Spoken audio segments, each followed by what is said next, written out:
Hey guys, just wanted to quickly talk to you guys about drones.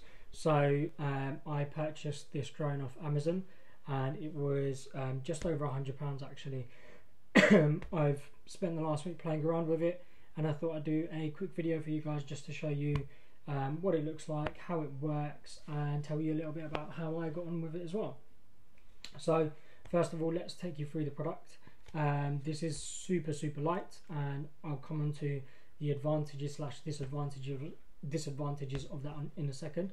So as you can see, you've got 4 rotors and this all comes ready assembled. All you do is you click this into place, the rotor guards. So you've got 4 just here. On the underside just here you've got your LEDs, and they indicate when it's got connectivity with the controller. You've got your camera just here, and on the back of that you've got the antenna for the camera, and you've also got your SD card slot in there, and then just on the side you've got your on and off button. So it's pretty straightforward, and as I mentioned just a second ago, I said this thing is super light, and that has its pros and cons. So first of all, with it being so light, it's much easier for it to go into there, but because it is so light, all it takes is a slight gust of wind or change in wind speed for it to be knocked off course. And I will come on to my experience with how I got on in a second as well. So before I go ahead and start talking to you guys about that, let me show you what else it comes with. So you get the helicopter, or the drone I should say, not helicopter. Just bear with me guys, something's just dropped. You also get the USB connector. So this is for taking the footage that's saved on the SD card and sticking it onto your camera. You get a charger for the batteries, and this does need 4 AA batteries, sorry, 4 AA batteries for the controller, and they're not included, but you do get 2 of these batteries which are for the drone, and you get the charger for these batteries as well. You get 4 spare blades, so you get 4 of these in total. You also get a screwdriver, and that screwdriver is used for changing the blades if they snap or break, as well as opening up the battery compartment because it is screwed into place. And then what you also get is you get these little extra screws and caps just in case you lose them. Finally, you get a sun shield, which is just here, for the controller, so that you can dock your phone onto it as well. So let's show you the controller. And as you can see here, I've got a phone docked into it already, and the way the controller works is it pairs a connection with your drone at 2.4 gigahertz. The drone sends out a Wi-Fi signal when you download an app, and with the app you can connect to the drone and you can see the live footage in sort of first person view. It will also support 3D viewing as well, so if you have the what do you call it, the goggles, I forgot what they're called now. What are they called? The 3D, that's it, the 3D goggles. You can use that, and then with the phone what you do is you trigger the recording function with it. You can take pictures with it as well. You can actually use it to fly as well, so instead of using the controller, or if the controller runs out of battery, you can use the phone, and you can use the phone to actually fly using the device. The controller has a number of controls, hence why it's called a controller, and these controls are as follows. So that controls height as well as rotation, and then that controls left, right, and then tilting functions as well. And then what you have on here is you have a compass mode. So essentially what that does is it will lock it into the direction that you're facing. So if you're facing this way, rather than everything and the drone's facing that way, rather it being the opposite way around, it's your point of view. You've got your easy land and easy takeoff button here as well. So this was quite a good feature that I used a lot. You press it once, it takes off and it tries to hold a constant height, and then you press it again and then it lands. If you power, or if you hold it down for a couple of seconds, it powers everything off. So in the event of an emergency, or it starts going too far, you press that and then it just shuts everything down and it will drop down to the floor. And then what you have just on the bottom here is your flip button as well. So if you press that, it does a full 360 flip. You've got your trimmer controls here, so you've got 1, 2, 3 trimmer controls. So you've got one for rotation, you've got one for tilt, and then there is one more, and that one was for your height, I believe. So it was if it's tilting too far back, too far forwards, you've got that trimmer control as well. Finally, I'll turn it on. It might beep, but ignore the beeping. So you can see the LED screen there, and I'll try and talk you through it. So you've got your trim functions. Hopefully the camera can pick it up because it's very, very bright. So it shows you, if you adjust the trim, it will light up. So let me try and press one of these. So you can see it's starting to light up. And then if you press it the other way, it makes a really annoying noise, but it starts to adjust it the other way as well. You've got your throttle here, so automatically it's set to 50% throttle.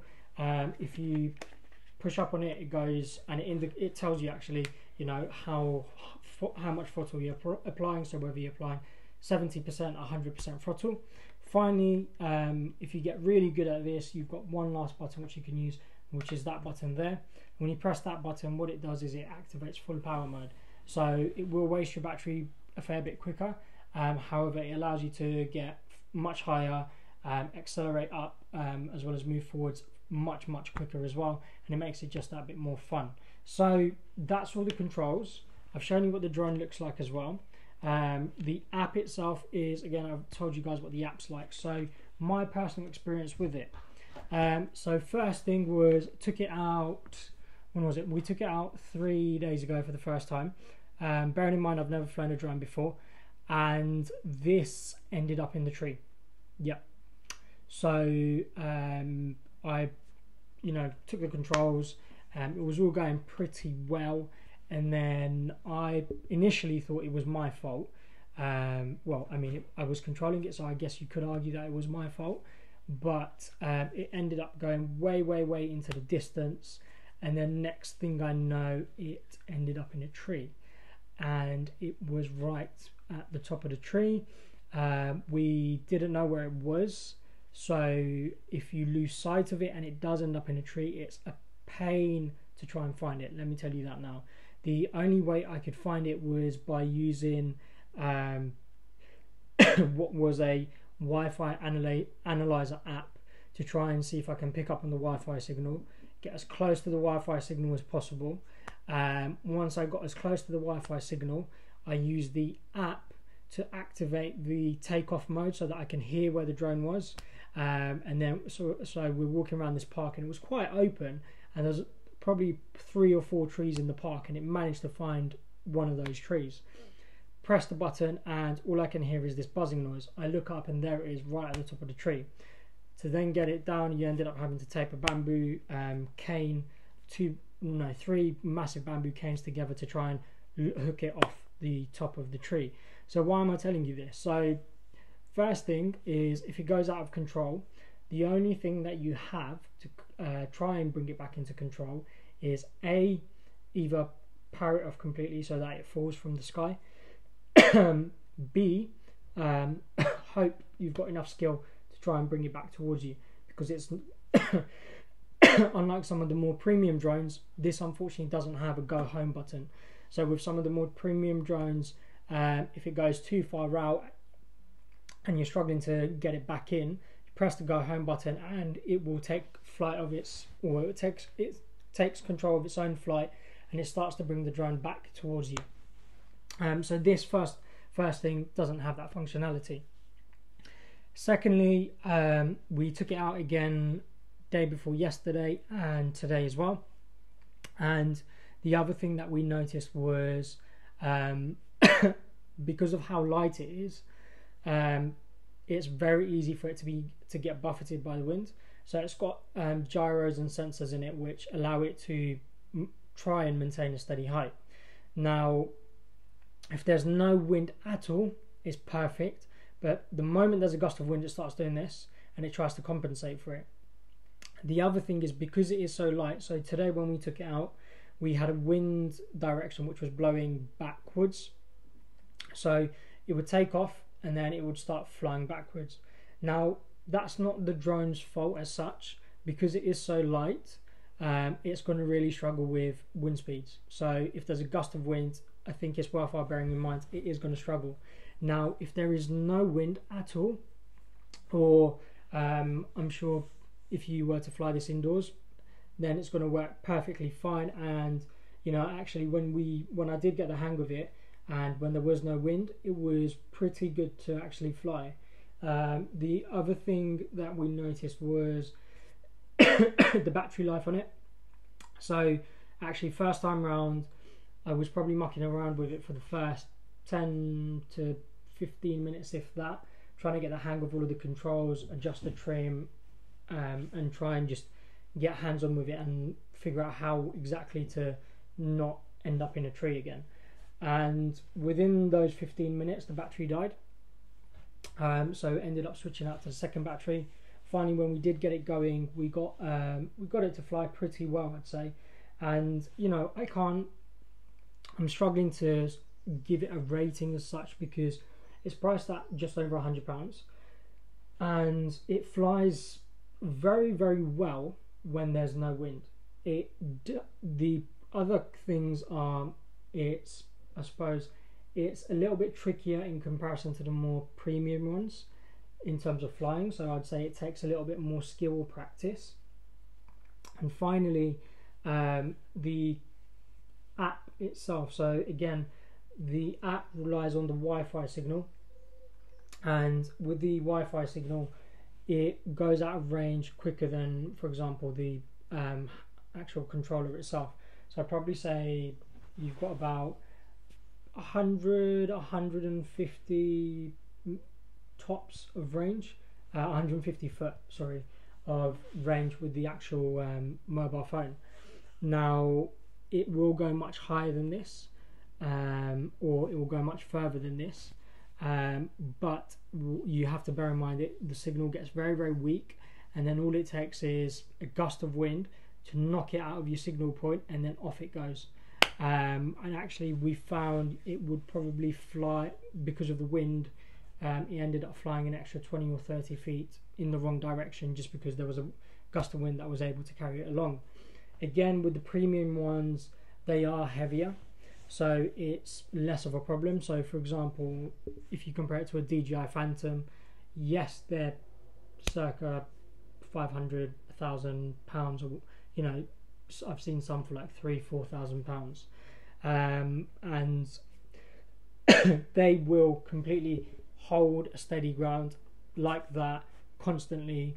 They'll fly back to you, they'll have a longer battery life, they're not going to rock or judder. The camera again on it is going to be far superior, but they're substantially more. This is £100, and I think for £100 you do actually get a pretty good gadget. Unfortunately, it just does suffer if there's a slight gust of wind, and I live in England and there's always a slight gust of wind, and the higher you go up, the worse it's going to get.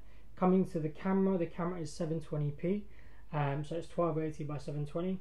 It's relatively easy to operate, and the picture quality looks pretty good. What I will do is I will go ahead and upload some videos of the actual camera footage onto my YouTube channel. So if you do want to check that out, just search for mr.fam on YouTube, and hopefully it should come up. So finally, to the ratings. I know I've waffled on a bit, but I just wanted to try and get all of the points across. So as I said earlier, I'm struggling to give it a rating, and I think if you ignore wind, it's really, really good. It would be a 5 out of 5.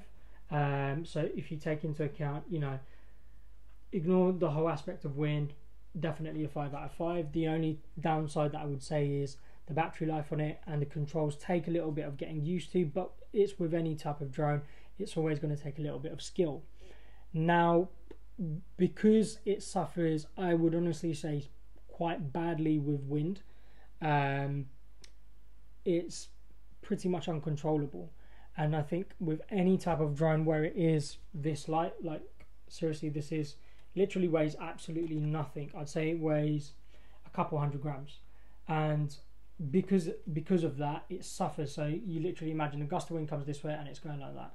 Gust of wind comes this way and it's going like that. So if you're trying to record really steady footage, you are going to struggle unless you've got a completely sort of flat wind-free day. And honestly, thinking about it, how often does that happen? And bear in mind, again, like I said earlier, the higher you get, the worse it gets. So I've waffled on for long enough. I suppose I have to try and give it a final rating. If I was to have a gun held to my head and give it a rating, I'd probably say a 3.5 or a 4. I think it's not its fault that the wind lets it down. At the same time, it slightly is, because it's quite light and it's £100, so it's not exactly cheap, in my opinion. I know drones go up to, you know, thousands of pounds, but for me, in terms of my budget, it is still quite an expensive purchase, in my opinion. Would I buy it again? Yes, I would. So yeah, for me, I guess it's a 3.5, 4 stars. So as always, guys, thanks for watching.